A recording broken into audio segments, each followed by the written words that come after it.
And it's I mean, funny, like talking about therapy, if I may, real quick. For the yeah. longest time, like I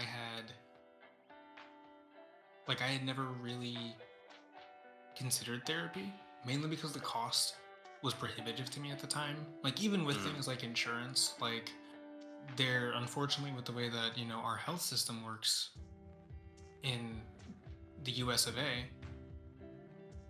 Insurance doesn't always mean that you have the coverage or the services that you need.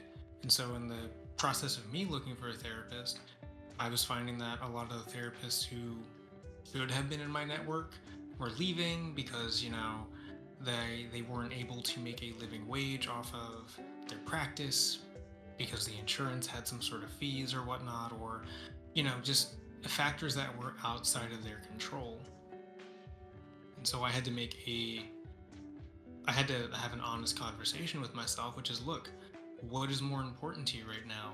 Is saving money and being, conscious of how much, you have at any one given time, or, like debts and so on, or is getting your mental health checked out more important? Like, which do you value? The monetary thing that is at the very least, unfortunately, a little too valued, but it's temporary, right?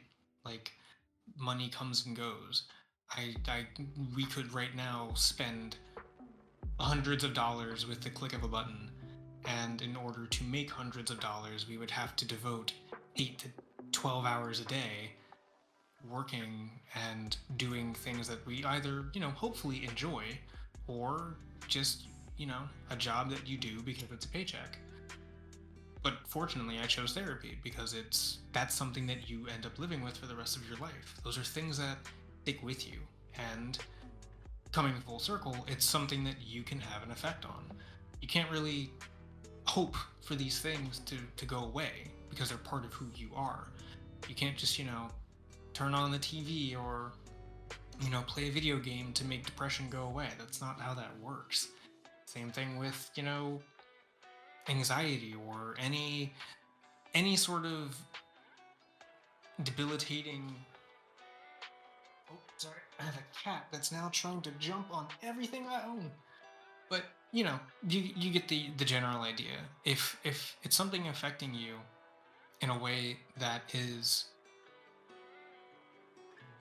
if it's hurting your ability to function and live, you have to do what is right for you.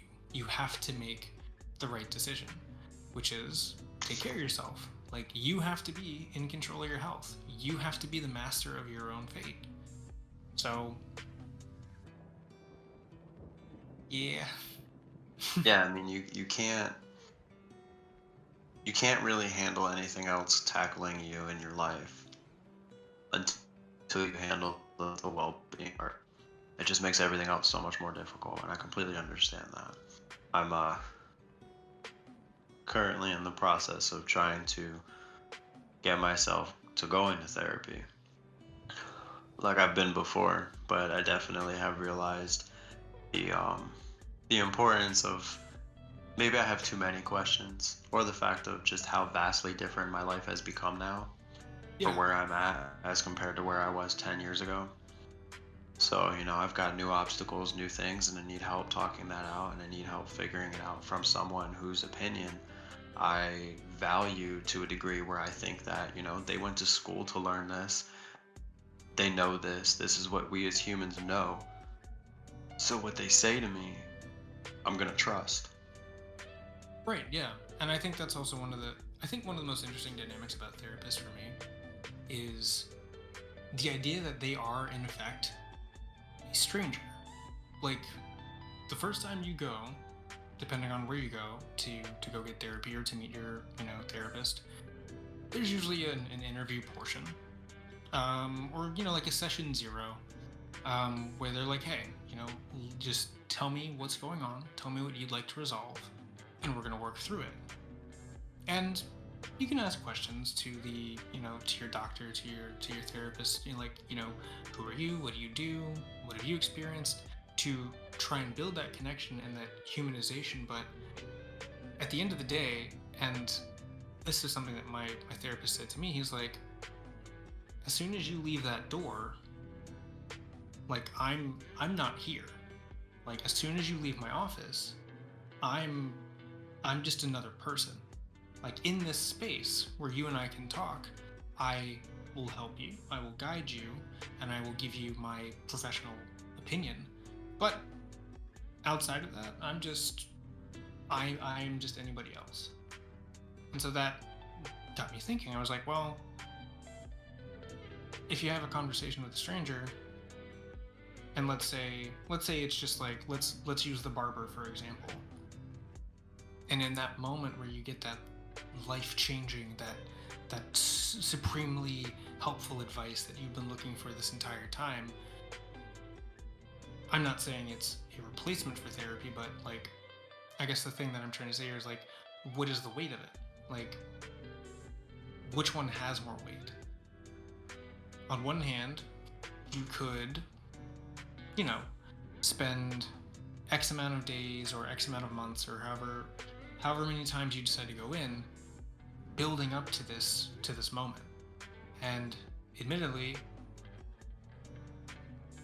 like I already know what I believe to be the pros and cons and like the weighing in here.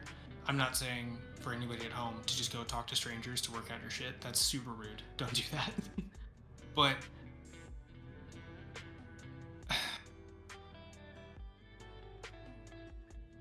stumbling over myself here. Oof. Go to therapy. That's all I'm saying. Go to therapy. Okay. Go to Yeah. therapy is worth it. Like you can have those moments out and about with friends or with random strangers, but more often than not, the more impactful thing is going to be going about it the long way. Like don't take a shortcut is effectively what I'm trying to get at here.